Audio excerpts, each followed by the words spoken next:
Ini masih tentang kesetaraan Bapa dan Yesus. Ya. Bagaimana bisa mereka setara, sedangkan Yesus berkata bahwa ia tidak bisa berbuat apa-apa dari dirinya sendiri. Yohanes 5 ayat 30. Oke, lihat Yohanes 5:30. Aku tidak dapat berbuat apa-apa dari diriku sendiri.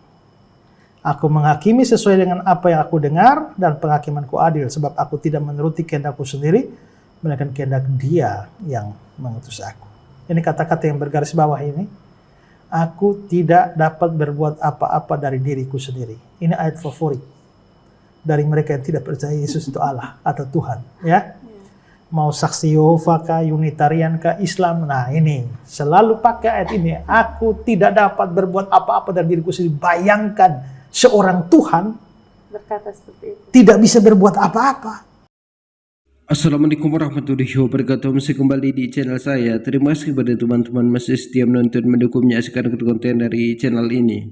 Tentunya kita sudah mendengarkan bagaimana cuplikan videonya. Ada satu pertanyaan yang cukup menarik ditanyakan kepada pendeta Ezra Soro ini terkait konsep ketuhanan Yesus. Jadi pertanyaannya itu, bagaimana mungkin Yesus dan Bapa itu setara? Sedangkan di Yohanes pasal 5 ayat 30, aku tidak dapat berbuat apa-apa dari diriku sendiri. Jadi Yesus mengakui di sini, dia ini tidak mampu berbuat apa-apa dari dirinya sendiri. Bahkan Yesus ini tidak tahu hari kiamat.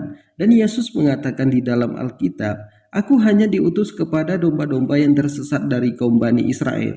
Jadi Yesus mengakui di sini kalau dia ini hanya utusan. Jadi jangan kemana-mana dulu, karena kita akan mendengarkan bagaimana jawaban dari pendeta Ezra Soro. Selamat menyaksikan. Ya.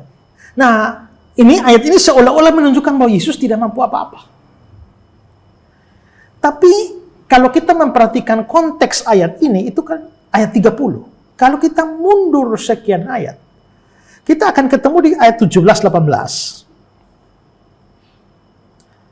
Tetapi ia berkata pada mereka, Bapakku bekerja sampai sekarang, maka aku pun bekerja juga.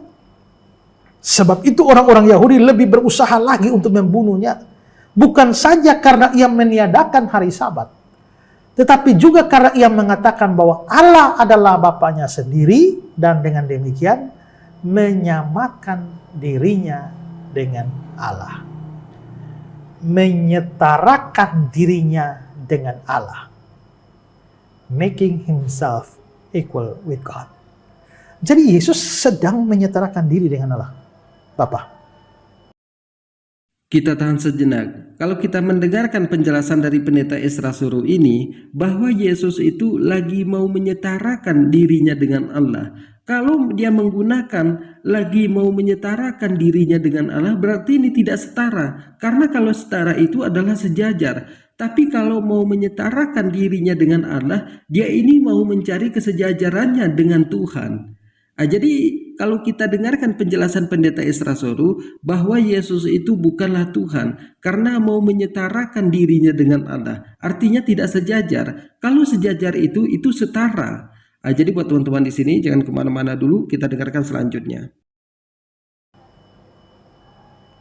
Adalah aneh bahwa dia pada saat sebelum itu menyetarakan diri dengan Bapa, beberapa ayat di bawah adalah sudah bilang, aku tidak dapat berbuat apa-apa dari diriku sendiri. Itu tidak masuk akal. Ya, tidak masuk di akal. Pasti ada arti lain. Terkait dengan Yohanes pasal 5 ayat 30, aku tidak dapat berbuat apa-apa dari diriku sendiri. Jadi pendeta ini mengatakan pasti ada arti lain di balik ini semua. Jadi di sini Yesus mengakui tidak dapat berbuat apa-apa, tapi pendeta ini mengatakan pasti ada arti lain. Jadi di sini konsep ketuhanan di dalam Kristen itu sampai hari kiamat tidak akan pernah tuntas. Karena Yesus itu bukanlah Tuhan, dia itu utusan untuk kaum Bani Israel. Bagaimana mungkin Tuhan menjelma menjadi manusia untuk menebus dosa manusia dengan cara digantungkan di atas kayu salib?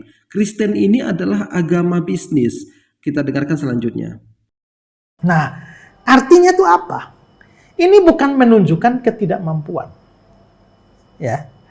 Tapi ayat ini hendak menunjukkan, atau Yesus hendak menunjukkan bahwa dia mempunyai kesatuan dengan Bapa yang tak terpisahkan.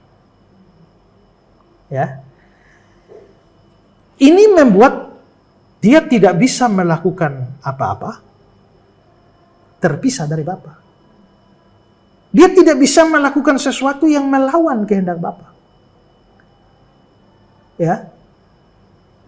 Karena dia menyatu dengan Bapa. Ini untuk apa? Dia ngomong ini. Karena di ayat 18 tadi ya. Kalau kita perhatikan ayat 18 tadi dia bilang, sebab itu orang-orang Yahudi lebih berusaha lagi untuk membunuhnya karena ia meniadakan hari Sabat. Jadi mereka menuduh dia meniadakan hari Sabat. Nah, maksud Yesus begini. Saya meniadakan hari Sabat. Ya. Siapa yang menetapkan hari Sabat? Bapa, bukan? Kalau saya betul-betul meniadakan hari Sabat, berarti saya telah melakukan sesuatu yang terpisah dari Bapa. Ya. Tapi saya tidak melakukan apa-apa yang terpisah dari Bapa. Saya tidak bisa melakukan apa-apa selain yang Bapa perintahkan. Berarti saya sejalan dengan Bapa. Maka tidak mungkin kalau kalian betul-betul menuduh saya meniadakan hari Sabat, kalian anggap Bapa juga meniadakan hari Sabat. Tidak mungkin Bapa meniadakan hari Sabat. Maka tidak mungkin aku juga meniadakan hari Sabat. Mengerti ya, Nona ya? Jadi kalau kita mengajukan pertanyaan yang sama kepada 10 pendeta, jawaban dari 10 pendeta ini semuanya berbeda. Karena mereka itu menjawab bukan berdasarkan pada ayat Alkitabnya, tapi berdasarkan kepada karangan mereka sendiri. Jadi buat teman-teman di sini, aku tidak dapat berbuat apa-apa dari diriku sendiri. Ini menunjukkan bahwa Yesus itu bukan Tuhan. Yang kedua, Yesus tidak tahu hari kiamat. Mana mungkin Tuhan itu tidak tahu hari kiamat, sedangkan Dia yang menciptakan langit beserta isinya. Kemudian yang ketiga, aku hanya diutus kepada domba-domba yang tersesat dari kaum Bani Israel. Ini menunjukkan bahwa Yesus itu bukan Tuhan tapi hanya utusan, karena Yesus sendiri mengakui kalau Dia ini utusan untuk kaum Bani Israel. Jadi hanya mencakup kepada kaum Bani Israel. Kemudian kalau kita membahas tentang ilmu pengetahuan di dalam Alkitab ini ayat-ayatnya bertentangan dengan ilmu pengetahuan, bertentangan dengan sains, teknologi, meteorologi. Itu semuanya bertentangan di dalam ayat Alkitab ini. Kalau Al-Quran, dia setuju dengan ilmu modern. Al-Quran itu tidak pernah bertentangan dengan ilmu pengetahuan. Dia setuju dengan sains, teknologi, meteorologi. Tapi kalau ayat-ayat Alkitab, itu 99% bertentangan dengan ilmu pengetahuan. Bahkan penciptaan langit dan bumi itu sama sekali tidak masuk akal di dalam ayat Alkitab. Jadi mereka ini di dalam Kristen ini adalah agama bisnis. Mereka ini terlalu memaksakan bahwa Yesus itu adalah Tuhan. Tapi Yesus sendiri mengatakan kalau Dia ini hanya manusia biasa yang diutus untuk kaum Bani Israel. Jadi kepada teman-teman di sini, terima kasih sudah menonton. Assalamualaikum warahmatullahi wabarakatuh.